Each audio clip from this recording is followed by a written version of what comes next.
Kiernan, patron Sydney Flying Squadron. What a day, mate. Oh, it's fantastic.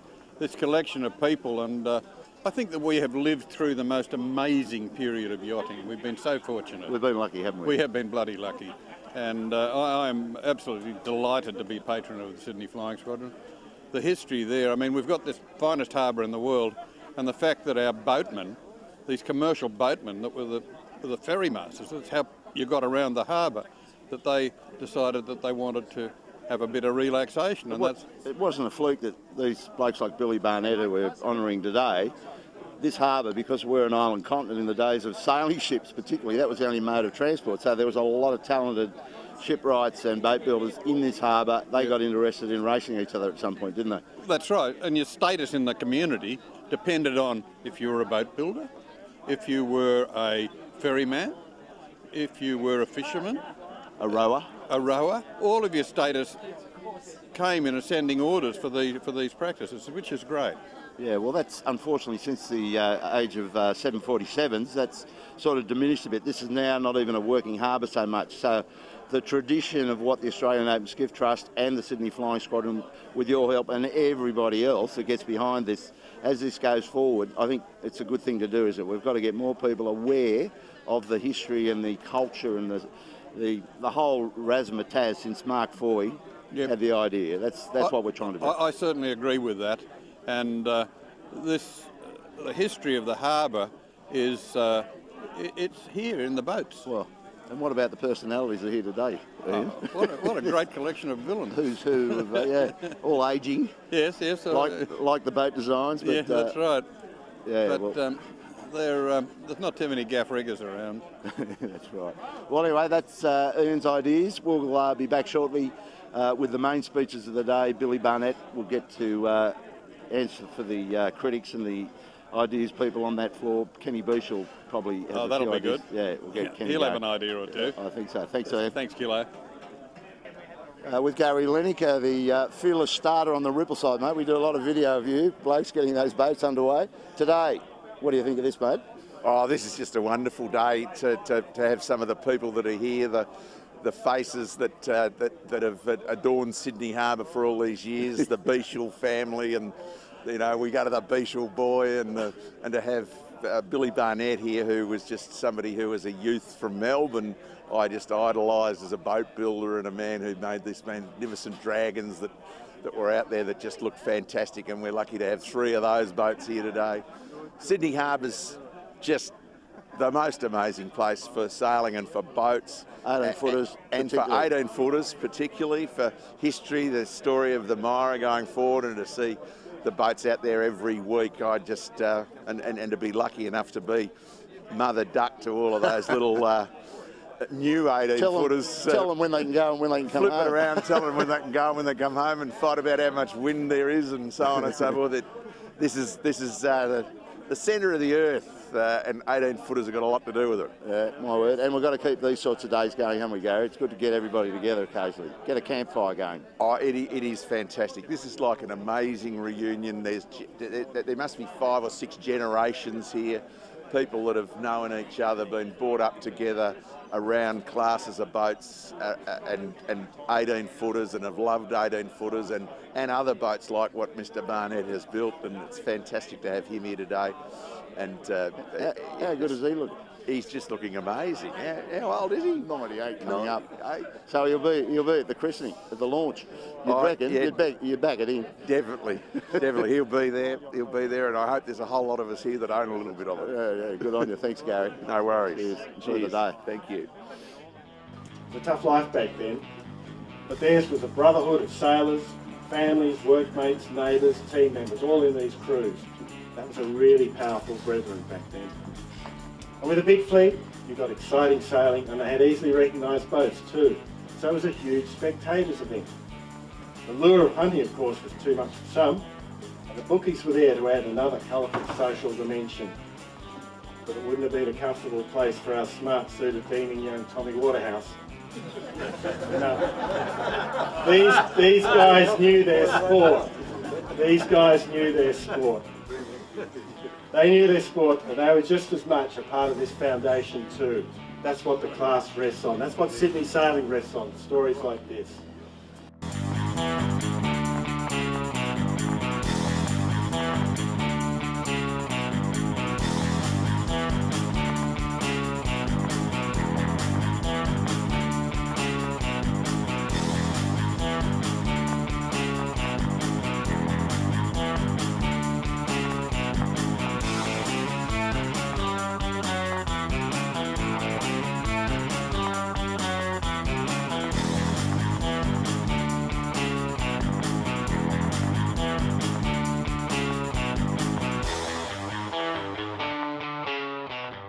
So we've got Michael Coxon, welcome Coco, to the Senior Citizens fundraising day for the Myra Too. You've got it in your hand. What do you think of that boat, buddy? Yeah, well, she's a fine piece of timber, isn't it? Beautiful design. Michael Coxon, by the way, is a JJ Giltinan winner twice.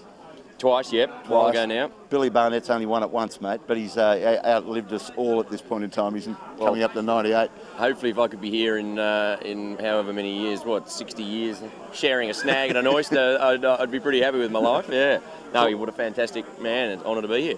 Now, Coco, we're going to hand the keys on to you young blokes. So Coxon and Jack McCartney's here. Sebby Jarvin, current winner of the Giltinan. It's all about skiff sailing, 18-footers. Yeah, well, pretty keen on the class, aren't you, buddy? Well, absolutely, and I've got you to thank for that too. We're getting a lot of the skiff talk at home and about the place. It's a great tradition and it is good. You can see obviously with everyone here how many years it's evolved into. And your father's here, and come from that. Yeah, well, he's not. I don't think he was ever really a skiffy, but he knew a lot of people that were, and he follows it. He sailed a pretty good moth. Sails a very good moth. Yeah, they called him Planks or something. But yeah, look, it's an honour to be here, and obviously the vibe's keep good, going. isn't it? The vibe's great. Yeah, good on you, Coco. Thanks for coming in. Thanks, Kilo. Johnny Winning, Woody. We're in recession, but we're at a great function for Billy Barnett. It's going pretty good, mate. Yeah, well, it's hard to know who's not here. A lot of people I know turned up and they just can't believe, the number of people and the sort of legends and semi-legends and just great people that are here. It's just the beat's going to a funeral, doesn't it? Yeah, it's a better way to have a reunion and a funeral, for sure. So Myra Too, mate. Our plans, or just to share it with you, is we've got the 6-foot beam of Myra Too, as you've probably got the gist of, but the idea of this boat is to compete very strongly with Jenny 4, who blows our doors off currently, doesn't it? Yeah. 6-foot beamer. 6-foot beamer, yeah, and a rig that's pretty slippery. Yeah. So it's a matter of getting the rigs right, I think. It is. We're just talking to Beashel, who's talking about rigs and weather forecasting and how they did it in the old days. But yeah, we're looking forward to seeing this boat in the water, get a good crew in it. You'll probably be steering it, Woody, just so you can steer them all. And we'll get those the Queenslanders, fired up. Sandy, what's his name? Cavill. Sandy Cavill's guys from Queensland. We'll get an annual Queensland versus New South Wales regatta game. Save your breath. You're coming up in the longer speeches, Woody. Thanks, mate. All right. Thanks, Kilo. Yeah, Bob McLeod, apprentice to Billy Barnett all those years ago. There's a great looking photo in there of you in the boat shed of the Gretel 2 days, I think. Yep. And looking very athletic, mate. Very young. 9 stone. 9 stone, ring and wet. Yep. Bob, you went on to sail 18-footers, build modern 18-footers in all those days, and now you got the great job of building the replica of Myra Too. How's it going, buddy? It's going very, very well. Time-wise, maybe a little slow, but I'd rather not hurry it. Yeah, just enjoy putting it together. Yep, I am, very much so. The last of the planking is on the outside of the hull now, so within about 2 weeks from now we'll be turning it over. Now listen, just tell the folks where the cedar came from, because I think I've got the age of the tree, the cedar tree. Give us a quick rundown on that. It was originally from Atherton Tablelands. Out the back blocks? Out the back blocks, yeah, and it's estimated to be 400 to 600 years old. Got some? Yep. It travelled its way down to Bellingen, where a fella got hold of it for me there, and he did all the milling and everything. But it was unbelievable slab of timber. Yeah, no, there's a piece over there. It's red as, isn't it? Oh, yeah. So this is going to be one hell of a pretty boat. It's going to be very pretty. Yeah. Good on you, Bobby. Thanks for joining us. Thanks, Bob. Good on you. Amazing what the man did. But he did die in 1950, and he went upstairs, and he had obviously looked down and thought, I haven't finished this yet. So I think he did come back, and he came back in 1952 under another name called John Winning. So I'd like to bring up Woody and pass this on, and I'm sure Woody has his own version of the whole setup. Thank you.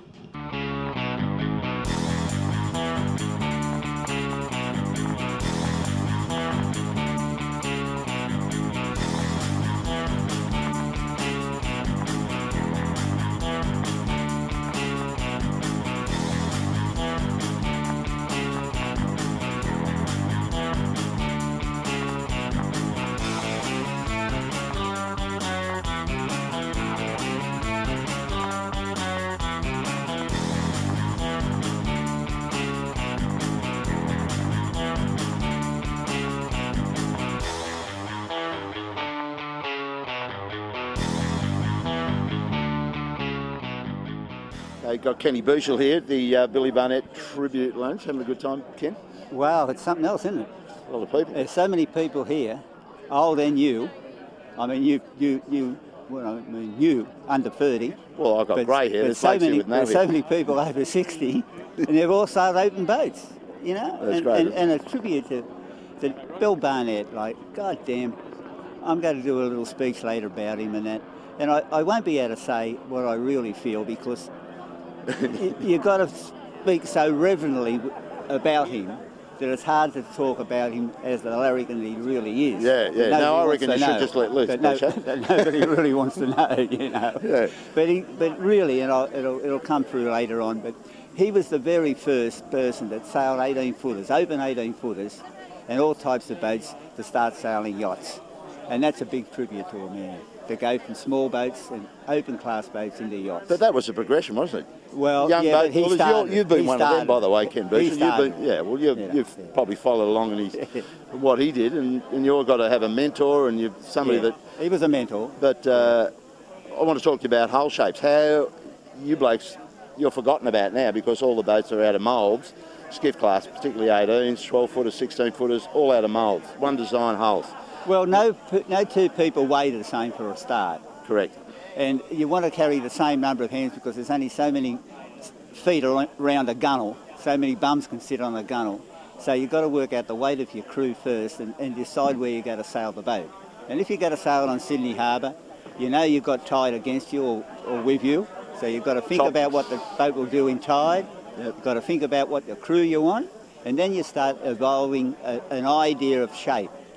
And that shape could be copied off a known object, another well-known boat, or it could you had a starting point. In other words. Or it could come out of your head, and you work on it. And so, what would you do, for instance? You've got an idea, and you've got a benchmark boat, and you want to make it go quicker. You want to build a new one. It's going to be quicker. What are you looking for? What are you going to do the next boat? I'm looking for I'm looking at the construction and see if I can get it lighter. Yep. 2, I'm looking for a means of making it tack and jibe easier. Yep. More kindly, see kindly. I'm looking at to suit the more modern sails that we're using and materials, sailcloth, where the wind doesn't blow through the sails like cotton. It hits the sail and it becomes dormant, so therefore we've got to use different shapes of sails. Yep. And I'll be looking to what crew I'm going to be sailing the boat with. Was that hard? Was that always hard, or did you keep crew? Did you keep crew? I had various crews, and I would have loved to have had some of the best crews all sail together with me. But I had 1 or 2 good guys all the time. Yeah. Well, and that's necessary. Yeah. Now, the other question I want to ask you at Beashel, which is very important, skiff sailing, particularly 18-footers with so much sail choice, setting up the boat on the day to race an 18-foot skiff on Sydney Harbour, it's a big deal, isn't it? So where were you getting your weather information from in those days? You had the schema? The weather information I got was from observations from days gone by, and watch the clouds, particularly right from the start of the race, right from the start of the day. Would you think about it the night before? Absolutely. Take it to bed with it. I would look at the dew in the morning. I would have a very good indication of how fresh the land breeze was the night before. Yes. And then I'd go out and have a look at the dew, and then I'd sniff the bloody breeze. Yeah. And then I'd know what sails to be. Anything to do with the birds or the crickets or any stuff going on? No. If I had the right type of bird in bed with me, well, that could be delayed a little bit. You're later getting to the park. Yeah. But we like to be alone when we're making our choice of what sails to put on.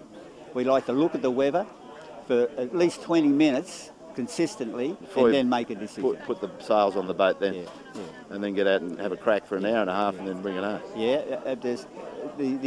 if you look at a ratio of sail area to hull shape, or whatever you like to get technical about, if you can put the right area of sail plan up for the day, you must be faster than the guys who haven't put it right. So that was a skill, wasn't it? Yeah, it was a skill. Pick the sails first. Yeah. And then win it in the park. Yeah. Think about it and then the night before. The ultimate way of getting a boat together is to combine to be able to sail down the grade, the wind range, and sail up the wind range. Yeah, overlap. Yeah, and then when you've got your overlaps right, you're ready to win championships. Well, there you go, folks. There's a lot of secrets from Kenny Beashel, but unfortunately, that information you won't be able to use it anymore because they're all one design. I think one design's a great thing for college kids, but for real people sailing and with real brains in their heads about what makes a boat go, I think you always have to have a development class. You're coming back for a sail? If you allow me to sail You're Myra. on. You're on. You're on. Yeah. Myra Any boat. too. I don't care what. No, you got to sail Myra. Yeah, I'll sail Myra. Okay. Yeah. Thank you. On. Thanks, Good on Kenny. you. See you. See you, mate. Thanks, buddy. And we got over there Saturday morning and knocked on the door. Bill came out. He already had it out from under the house on his own with a block and tackle, bit of ingenuity, and it was just sitting there. It was a piece of cake for us to get up the hill and on the truck. He'd done all the hard work. One man over the age of 90 with a lump of timber that probably weighed the best part of half a tonne and did it single-handedly. And that's the sort of people that sail the skiffs, the sort of people that build boats and just got those skills.